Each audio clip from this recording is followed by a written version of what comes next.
भगवान कृष्ण द्वारा परम सत्य उपदेश। श्री कृष्ण सुविचार। Lord Krishna quotes.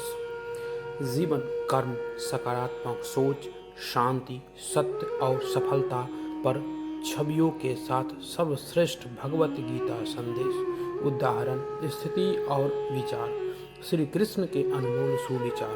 भगवान श्री कृष्ण को भगवान विष्णु के 8वें अवतार के रूप में और अपने आप में सर्वोत्तम भगवान के रूप में पूजा जाता है।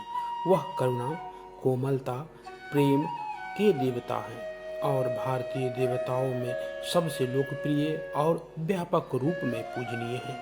उन्होंने हमें जीवन, प्रेम, खुशी, धर्म, मोक्ष, योग, ध्यान, धर्म, सत्य के बारे में सब कुछ सिखाया है। आइए जानते हैं श्री कृष्ण के मुख से निकले कुछ अनमोल वचन।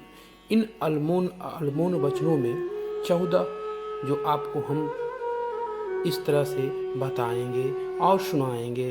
पहली अनमोल वचन, वह सब कुछ करो जो तुम्हें करना है, लेकिन लालच में नहीं, अहंकार से नहीं, वासना से नहीं, ईर्ष्या से नहीं, बल्कि प्रेम, करुणा, नम्रता और भक्ति के साथ। भगवान श्री कृष्ण इस अनमोल वचन के माध्यम से कार्य करने की नियत का उल्लेख करते हैं। जब भी किसी कार्य में अगर लालच, बेईमानी होगी, जलन होगी, तो वो काम न तो सही होगा और न ही उनके परिणाम फलदायी होंगे।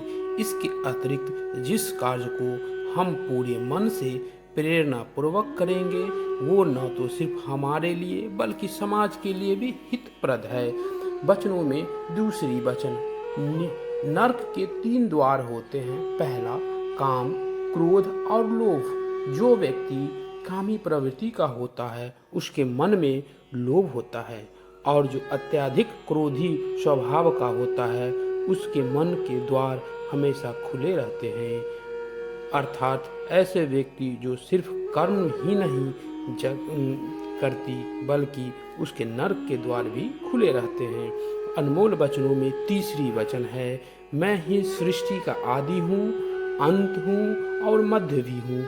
भगवान श्री कृष्ण ही इस सृष्टि के पालनहार है। वही संसार की शुरुआत है, वही मध्य है, वही अंत होंगे।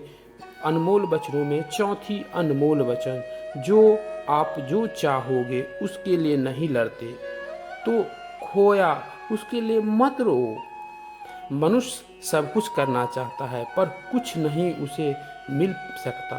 आपको जो नहीं मिला उसके लिए पश्चाताप मत करो, और जो आपसे खो गया, आप उसके अलग हो गए, उसके लिए निराश भी मत हो। भगवान श्री कृष्ण द्वारा कही गई 5वीं अनमोल वचन, मैं सभी प्राणियों के हृदय में स्थित आत्मा हूँ। मैं सभी प्राणियों का आदि हूँ, मध्य हूँ और अंत भी हूँ। हर व्यक्ति श्री कृष्ण से जुड़े हैं और श्री कृष्ण हर व्यक्ति से जुड़े हैं। वे हमारे आदि हैं, मध्य हैं और अंत भी हैं। श्री कृष्ण द्वारा कही गई 6ठी अनमोल वचन, ठंडी हो या गर्मी, सुख हो या दर्द का अनुभव करे। ये सभी अनुभव क्षण भंगुर हैं, वे आते हैं और जाते हैं। उन्हें धैर्यपूर्वक सहन करें, अर्थात समय एक सा नहीं रहता। आज दुख है तो कल सुख भी आएगा और सुख के बाद दुख भी आएगा। स्वाभाविक है। आपको पूरे धैर्य और श्री कृष्ण पर विश्वास के साथ जीवन का निर्वहन करना चाहिए।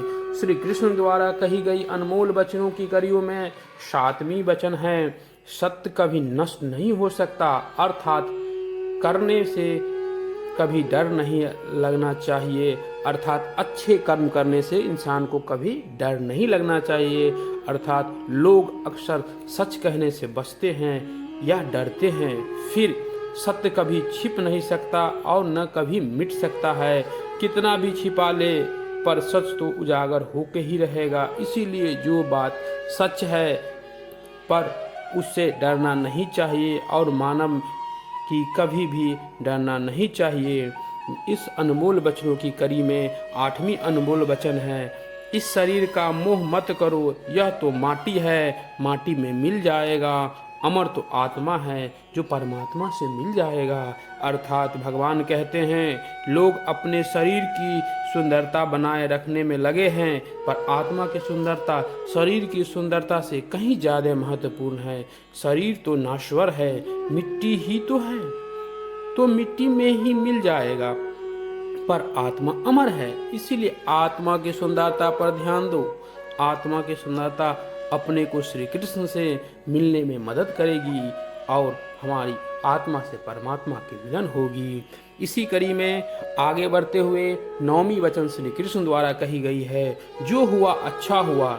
मतलब जो होता है अच्छे के लिए होता है। कभी कभी विपरीत परिस्थिति में तुम्हारी वर्तमान की अच्छाई के साथ ही आगे आने वाले दिन भी अच्छा ही होता है।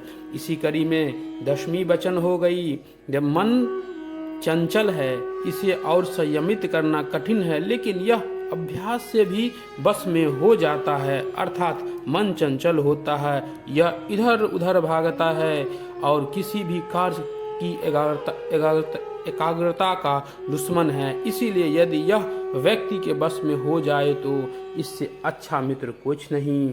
मन को एकाग्र करना जरूरी है, बस थोड़े से प्रयास और अभ्यास की जरूरत है। इसी वचन में 10वीं वचन श्री कृष्ण द्वारा कही गई है, मेरे लिए न कोई घृणित है और न ही मेरे लिए कोई प्रिय, न कोई मेरे लिए निर्धन है और न कोई मेरे लिए धनी। बस जो है भक्ति भाव से साथ मुझे याद करते हैं, मैं उनका हूँ और वो मेरे हैं। अर्थात श्री कृष्ण ही उन्हीं के हैं जो श्री कृष्ण के हैं। भगवान तो बस प्रेम भक्ति और के भूखे हैं, जो कभी उनकी भक्ति में लीन होते हैं। जो भी प्रेम से उन्हें याद करते हैं वे सदैव उनका कल्याण करते हैं। इसी कड़ी में भगवान श्री कृष्ण द्वारा कही गई अनमोल वचनों में 11वीं वचन है, मैं हमेशा तुम्हारे साथ हूँ और तुम्हारे आसपास रहता हूँ, चाहे तुम कुछ भी कर रहे हो। अर्थात श्री कृष्ण कहते हैं कि जब भी आप कोई बुरा कार्य करते हो या अच्छा कार्य करते हो, आपको लगता है कि कोई नहीं देख रहा, तो यहाँ श्री कृष्ण कहते हैं कि तुम जो भी कुछ करते हो मेरी दृष्टि सदैव तुम पर है। इसीलिए आप यह मत समझिए कि आप अकेले हैं, आपके साथ श्री कृष्ण सदैव हैं। इसी कड़ी में 12वीं वचन है जो श्री कृष्ण द्वारा कही गई है, जो हुआ अच्छे के लिए हुआ, जो हो रहा है अच्छे के लिए हो रहा है और जो होगा वो भी अच्छे के लिए ही होगा। अर्थात श्री कृष्ण कहते हैं कि जो कुछ हुआ अच्छे के लिए हुआ, जो हो रहा है अच्छे के लिए ही हो रहा है और जो होगा वो भी अच्छे के लिए होगा। इसीलिए हमेशा इंसान को सकारात्मक सोच के साथ आगे बढ़ना चाहिए और सदैव अपने पथ पे आगे रहिए। इसी कड़ी में श्री कृष्ण द्वारा कही गई 13वीं अनमोल वचन है, वही आप वही होंगे जिसमें आप विश्वास करते हो। आप वह बन जाते हैं जो आप मानते हैं आप बन सकते हैं। अर्थात श्री कृष्ण कहते हैं कि हमारी सफलता और असफलता इस बात पर निर्भर करती है कि हम खुद पर कितना विश्वास करते हैं। व्यक्ति जो चाहे बन सकता है, यदि पूरे विश्वास के साथ अपने लक्ष्य पर लगातार चलता रहे तो कुछ भी बन सकता है जीवन में। इसी वचन के साथ 14वीं और अंतिम अनमोल वचन है जो श्री कृष्ण द्वारा कही गई है, जिस इंसान के चारों तरफ नकारात्मक लोग रहते हैं उस इंसान का मंजिल से भटक जाना तय होता है। अर्थात भगवान श्री कृष्ण कहते हैं मन के हारे हार है और मन के जीते जीत। जिस प्रकार सकारात्मक विचार से सफलता मिलती है उसी प्रकार नकारात्मक विचारों से असफलता की मार्ग की